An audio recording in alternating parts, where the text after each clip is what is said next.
Hello dear student, कैसे हैं आप लोग। उम्मीद करता हूँ आप लोग अच्छे होंगे। माई सेल्फ विनय कुमार बिन and welcome to my channel chem two by Vinay sir.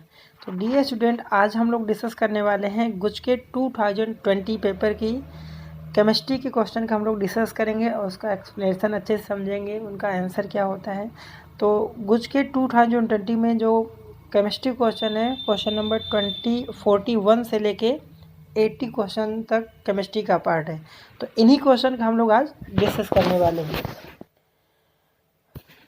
तो 41 जो क्वेश्चन है, ठीक है, 41 क्वेश्चन है। और divalent ion of which of following element in aqueous solution has magnetic moment 5.92। ठीक है, तो सबसे पहली बात बोल रहा है डाईवैलेंट आयन, मतलब जो भी आयन होगा उस पर +2 चार्ज होगा। तो अगर हम बात करें यहाँ पर डाईवैलेंट आयन की, तो 5.90 बोर मैग्नेट्रॉन। सबसे पहले मैग्नेटिक मोमेंट निकालने का जो फॉर्मूला होता है, क्या होता है वो आपको पता होना चाहिए। √n+2 ये मैग्नेटिक मोमेंट निकालने का फॉर्मूला होता है और बोर मैग्नेट्रॉन इसकी यूनिट होती है। तो आपको देखिए यहाँ पर मैग्नेटिक मोमेंट की वैल्यू कितनी है, 5.92। दैट मीन्स जो आपका अनपेयर्ड इलेक्ट्रॉन आना चाहिए कितना, ये किसकी वैल्यू होगी, अप्रोक्स 75, √75 की वैल्यू कितनी होगी, 5.92। ठीक है, दैट मीन्स आपका जो n की वैल्यू आना चाहिए कितना, 5 आना चाहिए। ठीक है, तो चलिए ऑप्शन नंबर अगर हम देखें डी ऑप्शन की, ठीक है, तो Mn पे अगर +2 चार्ज है, ठीक है, और Mn का एटॉमिक नंबर कितना होता है, 25। इसका मैं अगर इलेक्ट्रॉनिक कॉन्फ़िगरेशन की बात करूँ तो क्या होगा यहाँ से 3d4s। ठीक है, तो 25 दो इलेक्ट्रॉन यहाँ से जाएगा और 5 इलेक्ट्रॉन इसमें जाएगा, 7, जिसमें से +2, तो ये 2 इलेक्ट्रॉन यहाँ से निकल जाएंगे। तो डी में कितने हुए, 5 इलेक्ट्रॉन। ठीक है, तो 5 इलेक्ट्रॉन अगर हम डी ऑर्बिटल में according to Hund's rule fill up करें तो 1 2 3 4 5, तो n की वैल्यू कितनी आ रही, 5। ठीक है, और मैग्नेटिक मोमेंट के फॉर्मूले में अगर रखोगे तो कितना आ जाएगा, यहाँ से √35 आ जाएगा और इसकी वैल्यू कितनी होगी, 5.92। दैट मीन्स अपना जो 41 का आंसर होगा डी ऑप्शन। ओके, चलिए आगे बढ़ते हैं। क्वेश्चन नंबर 42 क्या दिया है, although zirconium belong to 4D transition series and hafnium belong to 5D transition series, even they show similar physical and chemical properties because, ठीक है, तो फिजिकल एंड केमिकल प्रॉपर्टी इनकी सेम है, तो यहाँ से ए ऑप्शन हो जाएगा, both have similar atomic radius. ठीक है, due to this physical and chemical property are similar. ठीक है, डीएनए ब्लॉक का क्वेश्चन है। ठीक है, नेक्स्ट क्वेश्चन नंबर 43 क्या दिया है, which isomerism is possible in hexaamine cobalt third cyanidochromate third complex.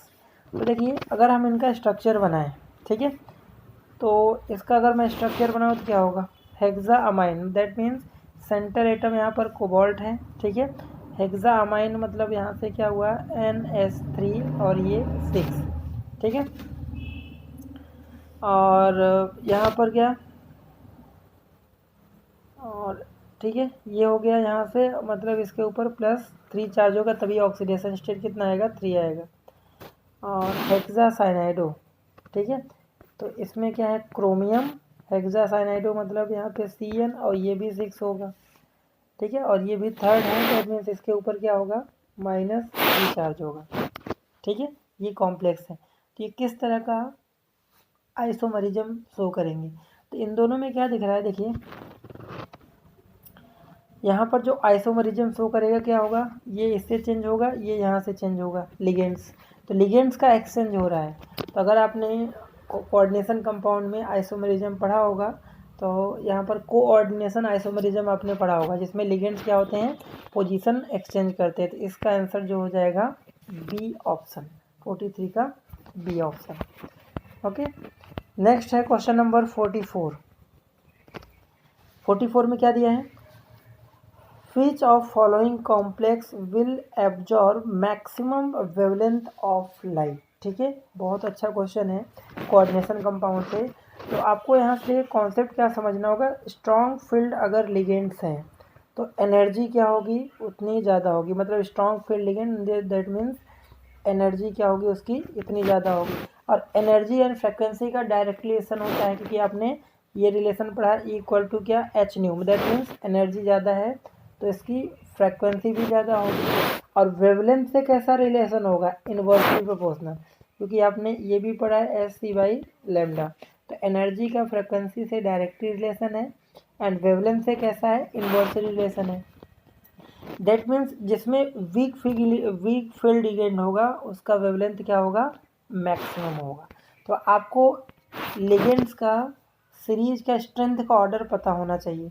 तो NH3 स्ट्रॉन्ग फील्ड लिगेंड है, साइनाइड ये भी स्ट्रॉन्ग फील्ड लिगेंड है।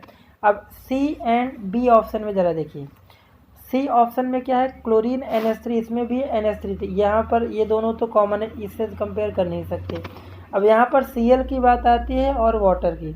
तो वाटर का जो स्ट्रेंथ होता है लिगेंड का वो ग्रेटर होता है क्लोरीन से, ठीक है। देखिए NH3 दोनों में कॉमन है तो उसको हमें देखना नहीं है। तो नेक्स्ट जो लिगेंड है क्लोरीन एंड वाटर, तो इसमें वाटर का जो स्ट्रेंथ होता है वो क्लोरीन से ज़्यादा, that means chlorine weak ligands है। तो यहाँ पर ऑप्शन जो होगा जिसमें वीक लिगेंड होगा तो एनर्जी मिनिमम होगी और वेवलेंथ क्या होगा, मैक्सिमम होगा। दैट मीन्स 44 का जो ऑप्शन होगा सी हो जाएगा। ओके, नेक्स्ट है क्वेश्चन नंबर 45। तो इसमें क्या दिया, complex having highest electrical conductivity in aqua solution under similar condition. तो देखिए कंडक्टिविटी जो डिपेंड करता है वो नंबर ऑफ आयंस पे डिपेंड करता है। मीन्स कॉन्सेप्ट क्या हुआ कि नंबर ऑफ आयंस, ठीक है, number of ion directly proportional to conductivity, यही कॉन्सेप्ट लगा दो आप। अब आपको यहाँ पर फॉर्मूला दिया, नेम दिया है आईपीएससी, इसका आपको स्ट्रक्चर ड्रॉ करके आना चाहिए। तो अगर मैं यहाँ पर 45 में डी ऑप्शन देखूँ तो इसमें सबसे ज़्यादा नंबर ऑफ आयन होंगे। जैसे इसका फॉर्मूला बनाया क्या होगा, hexa aqua cobalt third chloride, then central atom क्या होगा, कोबाल्ट एक्वा, दैट मीन्स क्या होता है वाटर H2O, और ये कितना है 6 है। ओके, और क्लोराइड है तो मतलब यहाँ पर +3 चार्ज, वाटर न्यूट्रल होता है, दैट मीन्स इसको अगर ऑक्सीडेशन स्टेट कोबाल्ट का 3 लाना है तो यहाँ पे 3 करना होगा। अब कॉम्प्लेक्स कंपाउंड को आयनाइजेशन कराएंगे तो यहाँ पे क्या होगा, देखिए ये तो हो गया formula.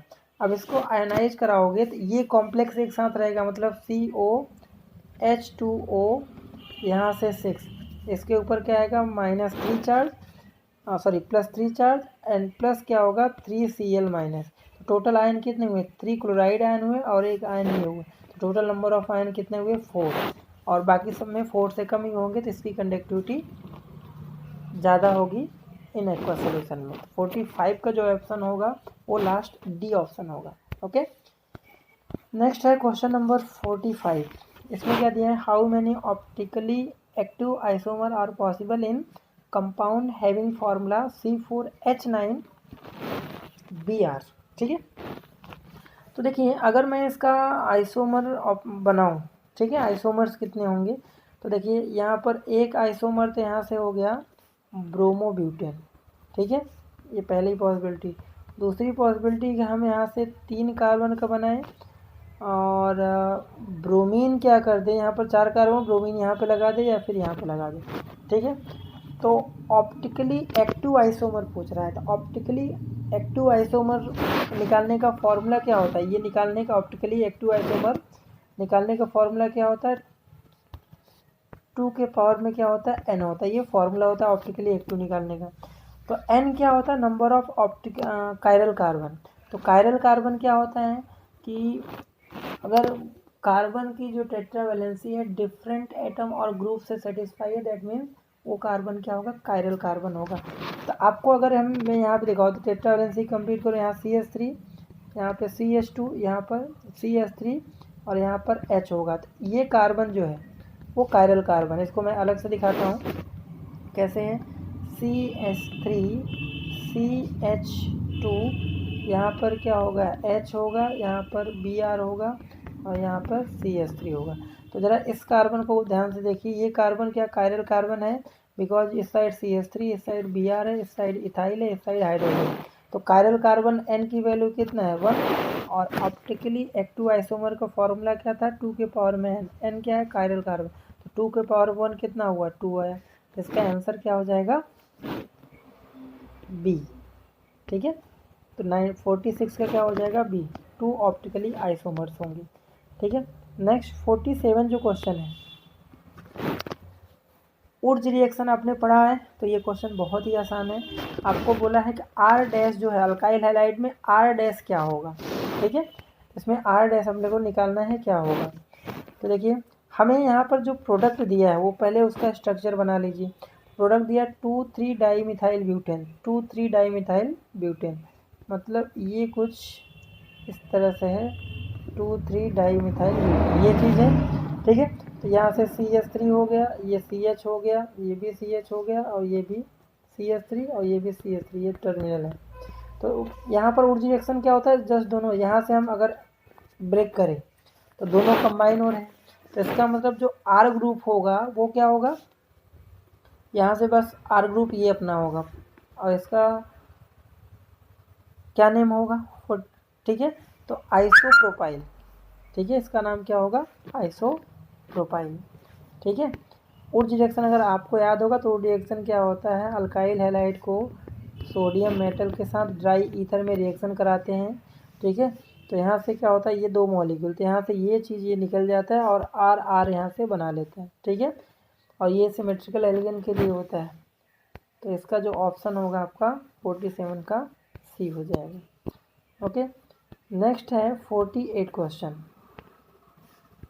Numerical problem, 1 mole of metal M react completely with alcohol to give 1.5 moles of hydrogen, then what will be the valency of metal. तो इसको हम आसानी से कर सकते हैं, और इसका आंसर जो होगा बी ऑप्शन होगा, 3 वैलेंसी होगा। ठीक है, नेक्स्ट जो क्वेश्चन है 49 जो क्वेश्चन है, इसमें क्या दिया, ये क्वेश्चन नीट में भी आया हुआ क्वेश्चन है कि यहाँ पर दिया है, देखो कीटोन ग्रुप है और यहाँ पर एस्टर है, और सोडियम बोरोहाइड्राइड ये एक क्या है रिड्यूसिंग एजेंट होता है, और ये क्या करता है कीटोन को अल्कोहल में कन्वर्ट करता है, ये एस्टर कंपाउंड को रिड्यूस नहीं करता है, तो ये कीटोन को अल्कोहल में कन्वर्ट कर देता है। ठीक है, तो इसका जो आंसर होगा क्या हो जाएगा फर्स्ट ही हो जाएगा, बाकी इस पर कोई इफेक्ट नहीं आएगा, बस यहाँ पर जो कीटोन था उसको अल्कोहल में कन्वर्ट कर दिया। 49 का ए ऑप्शन। नेक्स्ट जो क्वेश्चन है 50 में क्या दिया है, which of following has highest boiling point. ठीक है, तो देखिए पेंटेनल है, ठीक है, इथॉक्सी इथेन है, एंड ब्यूटेन है, पेंटेनॉल। पेंटेनॉल क्या करता है हाइड्रोजन बॉन्ड बनाता है, और हाइड्रोजन बॉन्ड बनाता है मतलब उसकी जो स्ट्रेंथ है अदर के कंपेयर में बाकी जो ABC कंपाउंड है उनसे ज़्यादा है, ड्यू टू हाइड्रोजन बॉन्ड के कारण इसका जो बॉइलिंग पॉइंट होगा वो ज़्यादा होगा। ठीक है, अगर इसी में कार्बोक्सिलिक एसिड होता तो कार्बोक्सिलिक का ज़्यादा होता। ठीक है, carboxylic acid, then alcohol, then aldehyde, then आपका ईथर आता, देन सबसे लास्ट में हाइड्रोकार्बन एल्केन कंपाउंड होते हैं। ओके, तो 50 का जो आंसर होगा लास्ट डी ऑप्शन। नेक्स्ट 51 में क्या दिया है, which reagent is required to convert cyclohexanol to cyclohexanone. ठीक है, तो यहाँ पे देखिए रिएजेंट यहाँ पर साइक्लोहेक्सेनॉल है। ठीक है, मतलब यहाँ पर साइक्लिक कंपाउंड और यहाँ पर OH है, इसको कन्वर्ट कराना है अपने को किसमें साइक्लोहेक्सेनॉन में, तो इसको कन्वर्ट के एनहाइड्रस। ठीक है, एनहाइड्रस यहाँ पर ऑक्सीडेशन कराओगे। ठीक है, अल्कोहल का, और ये कौन सा अल्कोहल है, ये अल्कोहल है सेकेंडरी अल्कोहल का कराते हैं हम ऑक्सीडेशन, तो वहाँ से कीटोन बन जाएगा। ठीक है, तो एनहाइड्रस CrO3 जो होता है वो एक ऑक्सीडाइजिंग एजेंट होता है। 51 का जो ऑप्शन होगा ए होगा। ओके, नेक्स्ट है 52, विच of following acid has highest pK value. ठीक है, तो एसिडिक स्ट्रेंथ से pK की वैल्यू क्या होता है इन्वर्सली रिलेशन होता है, मतलब अगर pK वैल्यू ज़्यादा है मतलब वीक एसिड है, और अगर pK वैल्यू जिसका कम होगा वो स्ट्रॉन्ग एसिड है। तो इसमें हाईएस्ट पूछ रहा है किसका होगा, मतलब जो वीक एसिड होगा वही ऑप्शन होगा, और वीक एसिड जो आपको दिख रहा है, ठीक है, वो दिख रहा है आपका डी ऑप्शन में। क्लियर है, ठीक है। डी ऑप्शन आपका वीक एसिड है, इसकी पीके वैल्यू सबसे ज़्यादा होगी। नेक्स्ट है 53 क्वेश्चन। यहाँ पर क्या दिख रहा है आपको, कंपाउंड CO2 से कराओगे, सबसे पहले कार्बोक्सिलिक एसिड बनाएगा, तो यहाँ से जो X बनेगा वो क्या बनेगा, कुछ इस तरह से बनेगा, ठीक है। और यहाँ से CH2 और यहाँ से COOH, और इसका अगर हमने NaOH प्लस CaO, इसके मिक्सचर को बोलते हैं सोडा लाइम, 3:1 में होता है। इनका कराते हैं तो यहाँ से क्या निकलता है, ये चीज़ यहाँ से पूरा डीकार्बोक्सिलेशन रिएक्शन हो रहा है, ठीक है। तो यहाँ से क्या होगा, ये H आके यहाँ से टॉल्यूइन, फाइनली जो प्रोडक्ट बनेगा अपना टॉल्यूइन बन जाएगा, ठीक है। डीकार्बोक्सिलेशन आपने पढ़ा होगा reaction, aldehyde ketone carboxylic acid, तो यहाँ से टॉल्यूइन बना लेगा, ठीक है। तो जो आंसर होगा टॉल्यूइन कौन सा है, सी ऑप्शन। नेक्स्ट जो क्वेश्चन है, क्वेश्चन नंबर 54 में देखिए क्या दिया है, which of following compound has list basic strength. तो देखिए ये आपका सेकेंडरी अमाइन है, ये अमोनिया मॉलिक्यूल है, ये आपका इथाइल अमाइन है, और ये एनिलीन कंपाउंड है। तो एरोमेटिक जो अमाइंस होते हैं उनका बेसिक स्ट्रेंथ सबसे लिस्ट होता है, बिकॉज ड्यू टू क्या होता है, रेजोनेंस स्ट्रक्चर के कारण। जैसे एनिलीन की अगर हम बात करें तो एनिलीन ये होता है, ठीक है, और इसमें जो लोन पेयर हो तो क्या होता है, बेंजीन के साथ रेजोनेंस में होता है, दैट्स वाई ये अमाइन से भी लिस्ट बेसिक नेचर होते हैं, ठीक है। तो इसका जो अपना आंसर होगा 54 का बी ऑप्शन। नेक्स्ट है क्वेश्चन नंबर 55।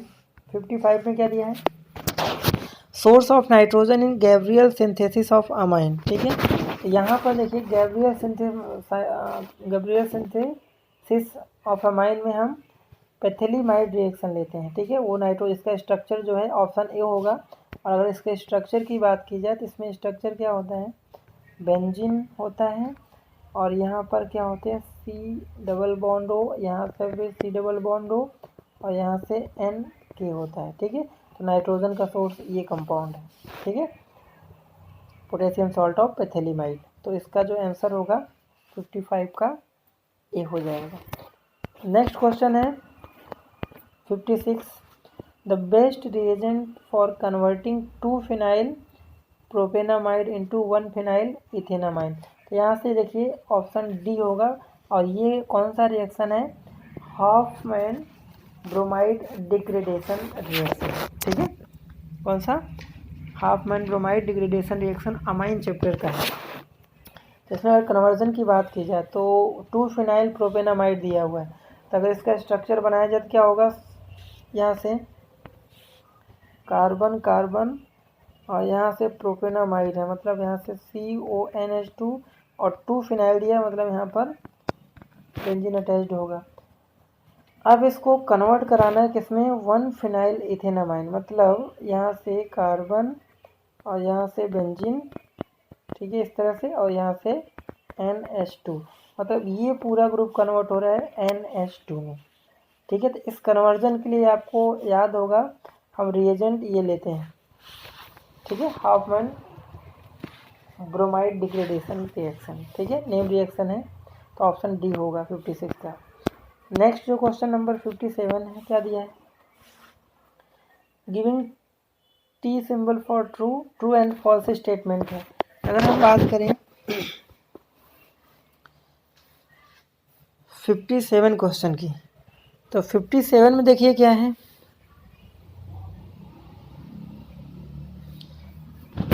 57 दिया, most naturally occurring amino acid have L configuration, ठीक है। तो यहाँ पर देखिए L कॉन्फ़िगरेशन है, तो आपका ये सेंटेंस करेक्ट है कि नहीं है, तो ये आपका क्या है, ट्रू है। Beta D ribose sugar is present in RNA, तो ये भी ट्रू है। Amylose in water insoluble component up to alpha D plus glucose unit, तो ये आपका जो सेंटेंस है वो इनकरेक्ट है। और लास्ट वाला all monosaccharide are non reducing sugar, ऐसे ये भी गलत है। तो ऑप्शन कौन सा हो जाएगा, बी, बायोमॉलिक्यूल्स का क्वेश्चन है, ठीक है। तो 57 का सेकेंड ऑप्शन बी हो जाएगा। नेक्स्ट है which amino acid are used in preparation of nylon 2 nylon 6। तो इसमें है देखिए पॉलीमर से है amino caproic acid and glycine जो यूज होता है। नायलॉन एक बायोडिग्रेडेबल पॉलीमर होता है। इसके अलावा एक और पॉलीमर होता है PHBV, ये भी एक बायोडिग्रेडेबल पॉलीमर है। तो एनसीईआरटी में आप लोग होंगे तो ये दोनों बायोडिग्रेडेबल पॉलीमर होते हैं। ओके, नेक्स्ट है क्वेश्चन नंबर 59 पॉलीमर्स का। ये भी है हाई डेंसिटी पॉलीथीन बनाने में हम जिगलर नाटा कैटलिस्ट का मिक्सचर का यूज करते हैं। और जिगलर नाटा कैटलिस्ट क्या होता है? Titanium tetrachloride and try ethyl aluminium. तो इसका ऑप्शन क्या होगा? डी होगा। ठीक है, 59 का डी। नेक्स्ट जो क्वेश्चन है 60 क्वेश्चन क्या दिया है? Which antihistamine drugs is use to prevent acidity. ठीक है, तो केमिस्ट्री इन एवरीडे लाइफ का है, तो इसका होगा सीमेटाइडीन। ये जस्ट एग्जांपल है, तो ये थियोरेटिकल कॉन्सेप्ट है। आपने अगर पढ़ा होगा तो इस क्वेश्चन को आप कर लेंगे एग्जांपल। ठीक है, 61 क्वेश्चन है, ये भी बायोमोलिक्यूल से ही है। Name the sweetener which is, ठीक है, which is trichloro derivative of sucrose. ठीक है, तो इसका होगा सुक्रेलोज। ठीक है, अगर नहीं भी आता सुक्रोज, अगर सुक्रोलोज थोड़ा सा मैच कर रहा है तो अगर ये ऑप्शन आप करते हैं तो भी करेक्ट हो जाता है।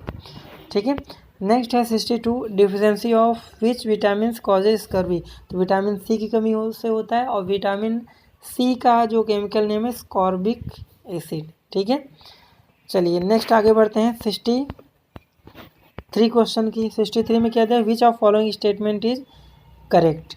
ठीक है, तो यहाँ पर करेक्ट स्टेटमेंट करना है अपने को। क्या बोला है? In the unit of rhombic sulphur, ठीक है, and axial distance are equal and the value of each angle is 90। ठीक है, यहाँ पर जो अगर हम रोम्बिक की बात करें तो इसमें ABC क्वेश्चन में क्या दिया? इक्वल, बट ये दोनों क्या होते हैं? इक्वल नहीं होते। ठीक है, तो ये सेंटेंस तो गलत है, पहला सेंटेंस गलत है। दूसरा बोला है बी ऑप्शन में amorphous solid anisotropic in nature, isotropic nature होते, ये भी गलत है। नेक्स्ट दिया C option silicon doped with arsenic impurities P type, ये भी गलत है, एन टाइप का सेमीकंडक्टर होता है। और लास्ट ऑप्शन है in MnO all domain are aligned in same direction, तो ये होता है एंटी फेरोमैग्नेटिक। तो यहाँ पर इनका डायरेक्शन सभी एक डायरेक्शन नहीं होता है, अल्टरनेट होता है, एक ऊपर डोमेन तो दूसरा नीचे, तो ऐसे अल्टरनेट होता है, तो ये भी रॉन्ग है। तो 63 में कोई भी ऑप्शन ऐसा नहीं है जो करेक्ट है। ठीक है, सारे ऑप्शन क्या है? रॉन्ग है, तो इसमें आपको बोनस पॉइंट मिल जाएगा। नेक्स्ट क्वेश्चन नंबर 64 क्या दिया है इसमें? What are the fraction of Fe+2 and Fe+3 in Fe 0.93O respectively. तो ये सॉलिड स्टेट का क्वेश्चन है। ठीक है, आपने एक्सरसाइज किया होगा तो निकल में वहाँ पे दिया हुआ है और कॉन्सेप्ट वही है। तो मैं सीधा सा बता दूं, जैसे मान लीजिए Fe2+ को आप x मान लो, तो Fe+3 का जो फ्रैक्शन हो वो कितना होगा? टोटल कितना है? 0.93, तो इसका Fe+3 का कितना होगा? इतना हो जाएगा। अब चार्ज क्या होता है? देखो, हमने इसका माना है तो यहाँ पे क्या होगा? Fe+2 चार्ज है, x माना है तो इसका टोटल चार्ज 2x हुआ, प्लस Fe+3 का हमने इतना माना है, तो जो चार्ज उसको मल्टीप्लाई किए 0.93 माइनस एक्स और इक्वल टू क्या होगा? 2। हमने क्यों लिया? क्योंकि देखो किसी भी कंपाउंड में जितने नेगेटिव चार्ज उतने ही पॉजिटिव चार्ज है, तो पॉजिटिव चार्ज नेगेटिव के बराबर ही होगा ना, क्योंकि ऑक्सीजन पे तो -2 होता है, तो पॉजिटिव नेगेटिव के बराबर ही होगा। अब यहाँ से x की वैल्यू आप कैलकुलेट कर लो। ठीक है, तो x की वैल्यू जब आप कैलकुलेट करोगे तो कितना आएगा? ठीक है, यहाँ से x की वैल्यू आप निकालोगे तो x की जो वैल्यू आएगा आप कैलकुलेट कर लेना, तो x की वैल्यू जो आएगा 0.79 आएगा। ठीक है, 0.79। ठीक है, ये x की वैल्यू आई। तो हमें फ्रैक्शन पूछा है कितना है, तो फ्रैक्शन जब निकालोगे किसका?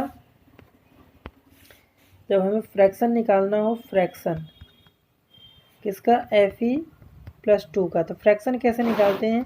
तो x की कितनी वैल्यू आई थी? 0.79 डिवाइड बाई टोटल कितना था? 0.93। तो ये जब डिवाइड करोगे तो 0.84 0.49 आएगा, ठीक है, ये Fe+2 का। तो 0 पॉइंट इसको अप्रोक्स से 0.85 लिख सकते हैं। और इसी तरह से सिमिलरली अगर आप Fe+3 का निकालोगे तो Fe+3 का कितना आएगा 0.14 डिवाइड बाई 0.93, ठीक है। देखिए Fe+2 का आपने निकाल लिया तो 0.93 में से x का माइनस करोगे तो Fe+3 का आ जाएगा जो हमने वैल्यू लिखा था। तो यहाँ से कितना आ जाएगा 0.15 आएगा। तो इसका जो ऑप्शन मिल रहा है आपको बी ऑप्शन मिल रहा है, ठीक है। ऐसे क्वेश्चन में अगर दिक्कत हो रही है तो आप प्लेलिस्ट में जाके सॉलिड स्टेट सर्च करिए, ठीक है। तो वहाँ पर आपको, ठीक है, स्टाइक्यो एंड नॉन स्टाइक्योमेट्रिक डिफेक्ट में आपको ऐसे क्वेश्चन मैंने कराए हैं, वहाँ पे आपको अच्छे से कॉन्सेप्ट क्लियर हो जाएगा, ठीक है।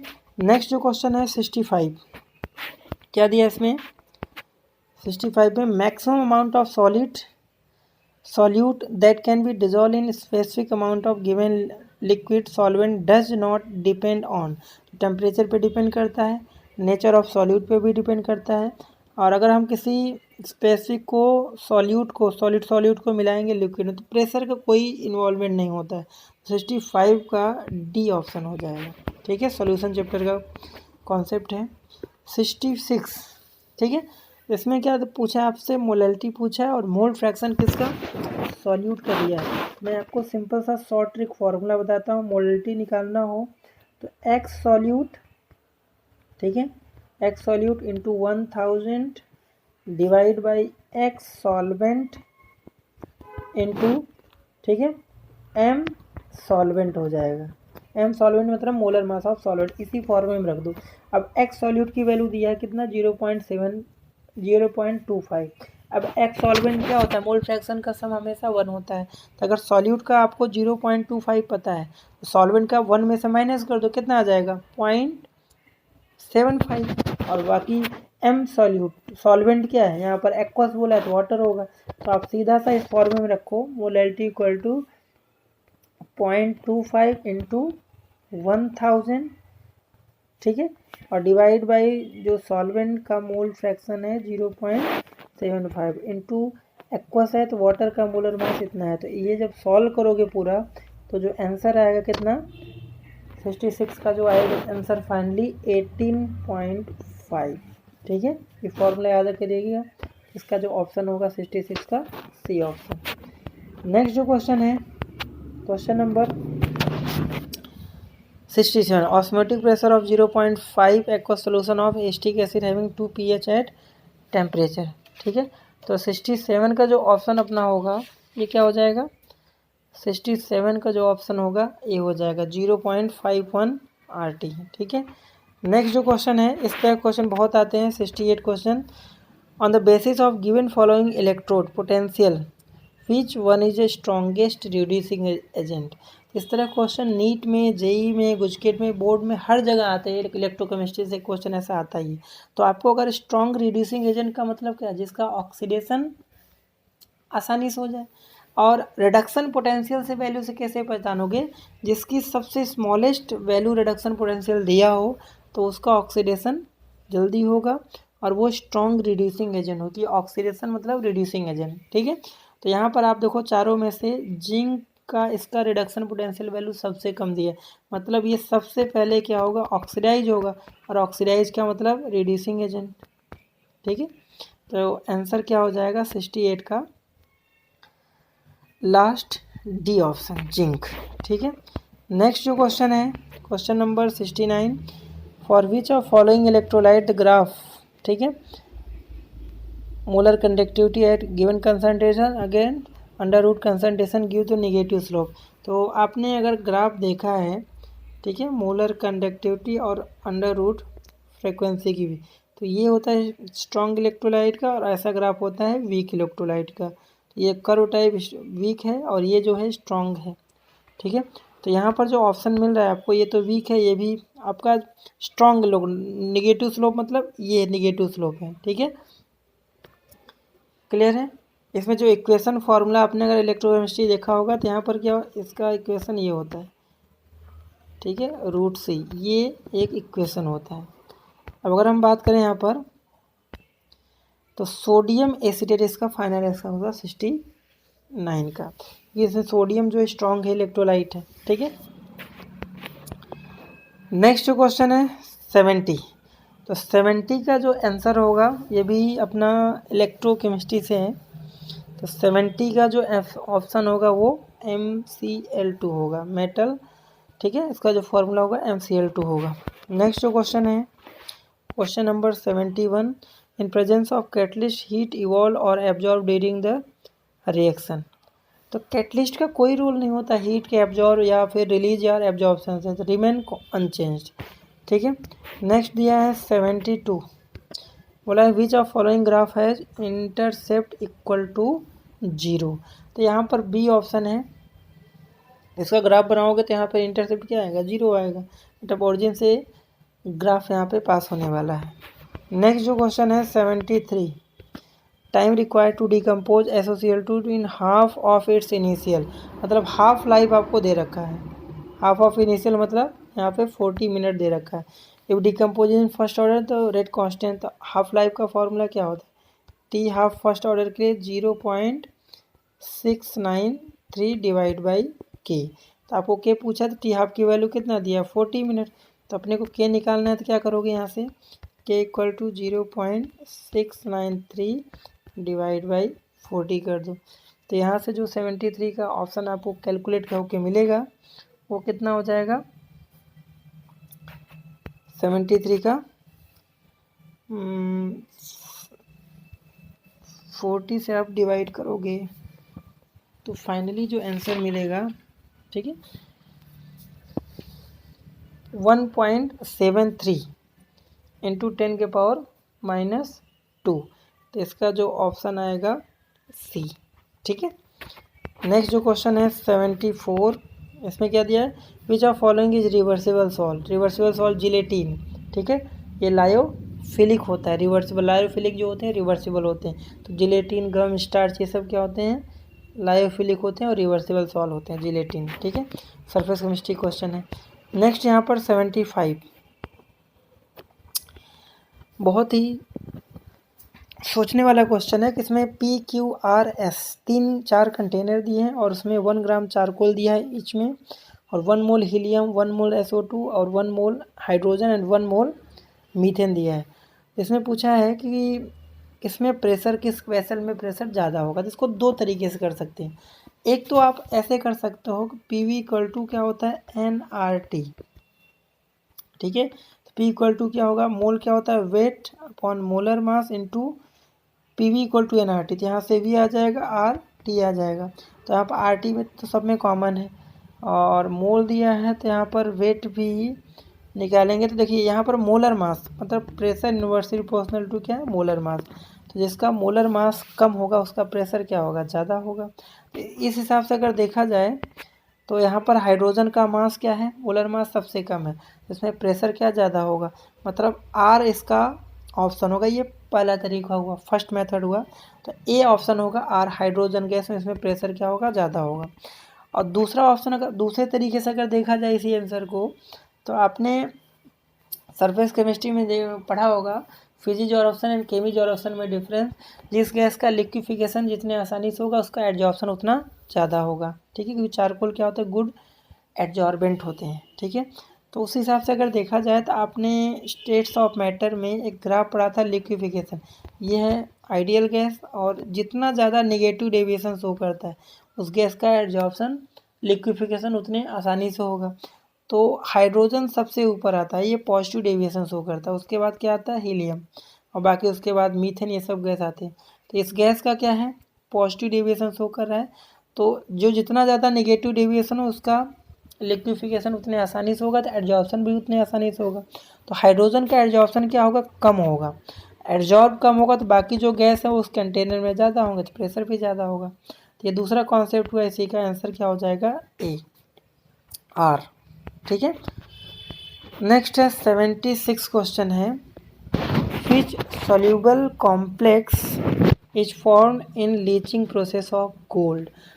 तो लीचिंग में यहाँ पर दो एग्जांपल आपने मेटलर्जी चैप्टर में पढ़े होंगे। एक तो हम बॉक्साइट से एल्यूमिना ऑब्टेन करते हैं, और दूसरा हम गोल्ड सिल्वर का लीचिंग कराते हैं।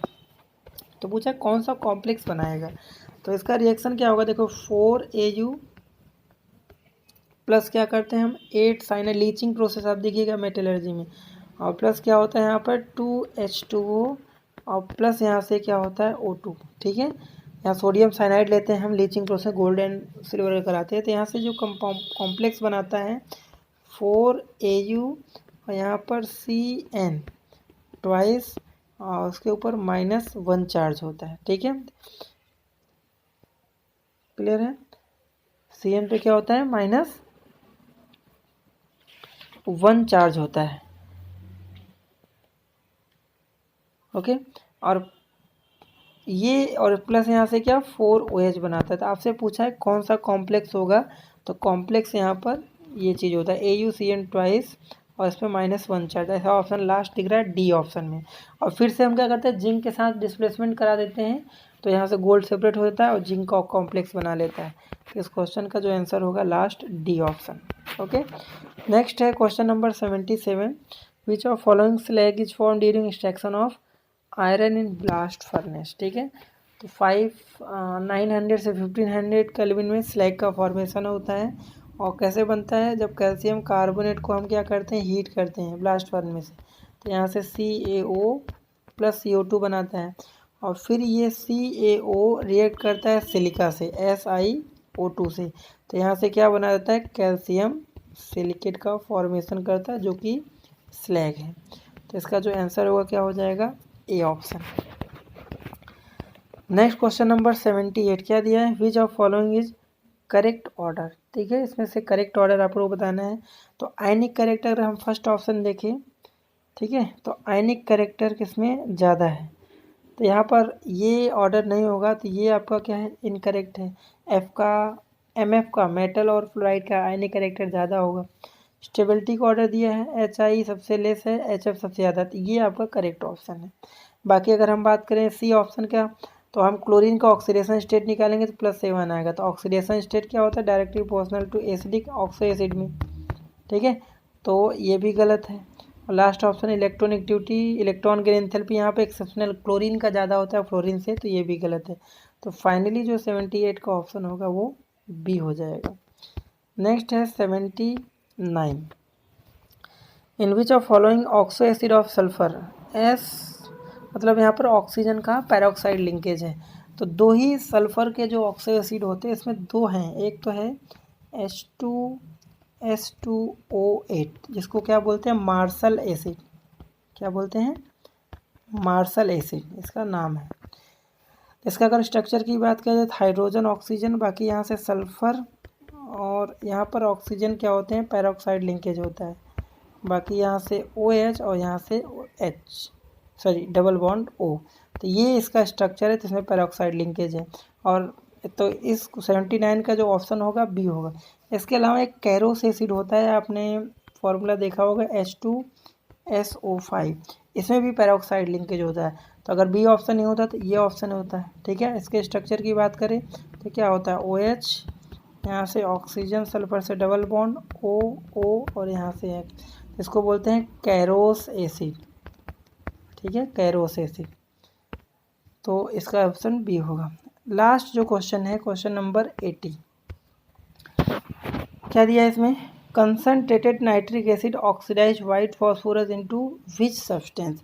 तो नाइट्रिक एसिड जो होता है HNO3, इसको अगर हमने फॉस्फोरस से रिएक्शन कराया तो यहाँ से कौन सा एसिड बनाएगा H3PO4 फॉस्फोरिक एसिड प्लस यहाँ से NO2 गैस, तो कौन सा ऑप्शन हो जाएगा इसका, ए ऑप्शन। ओके, तो हम लोग ने गुजकेट के 2020 के 41 से लेके 80 क्वेश्चन तक डिस्कस किया है, उसके आंसर देखे और उसका एक्सप्लेनेशन देखा। तो अगर आपको वीडियो पसंद है प्लीज़ लाइक शेयर सब्सक्राइब ज़रूर करें, और हम लोग इसी तरह से क्वेश्चन पेपर को सॉल्व करते रहेंगे और आइडिया हमें मिलता रहेगा किस तरह से क्वेश्चन एग्ज़ाम में आते हैं। ठीक है, तो अगर आप नीट जेई या फिर गुजकेट या स्टेट लेवल के एग्ज़ाम की प्रिपरेशन कर रहे हैं तो क्वेश्चन सबसे इम्पॉर्टेंट चीज़ होता है कि आपको आइडिया मिलता है किस तरह के क्वेश्चन एग्ज़ाम में पूछे जाते हैं। तो चलिए मिलते हैं हम लोग नेक्स्ट पेपर में डिस्कस करेंगे, और वहाँ पे हम लोग